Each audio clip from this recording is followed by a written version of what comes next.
Bayangkan kamu berdiri sendirian di sebuah tempat terbuka saat fajar menyingsing. Di hadapanmu terbentang langit yang luas dan matahari perlahan muncul dari ufuk timur. Setiap hari kamu melihat hal yang sama. Matahari terbit di timur, bergerak melengkung di langit, lalu tenggelam di barat. Sekilas semuanya tampak sederhana dan berulang. Namun jika kamu memperhatikan lebih saksama, ada sesuatu yang berubah. Setiap hari, matahari seolah-olah menelusuri lintasan yang sama, tetapi sebenarnya posisinya sedikit bergeser ke arah timur dari hari ke hari. Inilah sebabnya bintang-bintang yang sempat terlihat sebelum fajar atau sesaat setelah senja perlahan berpindah posisinya. Bukan bintang yang bergerak cepat, melainkan bumi yang berputar dan mengelilingi matahari. Karena bumi berputar, langit tampak bergerak. Karena bumi mengelilingi matahari, lintasan matahari di langit pun berubah sepanjang tahun.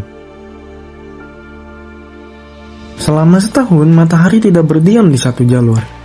Ia mengikuti sebuah lintasan khusus yang disebut ekliptika, sebuah jalan raya langit yang juga dilalui oleh planet-planet. Jalur ini miring sekitar 23,5 derajat terhadap ekuator langit, dan kemiringan inilah yang menjadi kunci terjadinya musim. Ada 2 hari istimewa dalam setahun ketika matahari melintasi tepat di atas ekuator langit. Pada saat itu, siang dan malam di seluruh bumi hampir sama panjang. Hari-hari ini disebut equinox.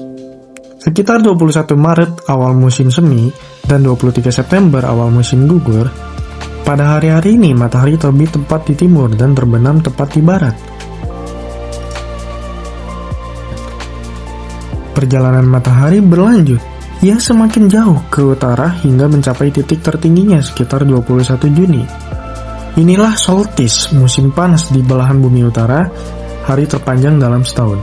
6 bulan kemudian, sekitar 21 Desember, matahari mencapai titik terjauhnya di selatan. Ini adalah solstice, musim dingin di belahan bumi utara, hari terpendek dalam setahun. Semua ini terjadi karena sumbu bumi miring, bukan karena jarak matahari berubah secara drastis. Dengan memahami lintasan matahari dan bintang, manusia sejak dahulu bisa menentukan arah mata angin dengan kutub langit dan bintang utara, mengukur waktu menggunakan jam, dan menyusun kalender. Namun waktu matahari tidak selalu sama panjang. Karena itu, para astronom menciptakan konsep waktu rata-rata dan hari bintang yang sedikit lebih pendek daripada hari matahari. Walau tampak abadi, langit sebenarnya berubah sangat perlahan. Posisi bintang-bintang bergeser selama ribuan tahun. Akibat precesi bumi, gerakan goyangan sumbu bumi, bintang utara tidak selalu polaris.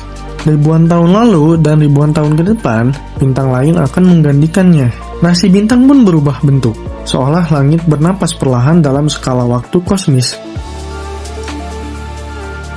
Apa yang tampak sebagai perjalanan sederhana matahari dari timur ke barat ternyata adalah kisah besar tentang rotasi dan revolusi bumi, perubahan musim, pengukuran waktu, dan dinamika langit jangka panjang. Langit malam bukanlah panggung yang diam, melainkan sebuah tarian kosmik yang sangat lambat, tetapi pasti.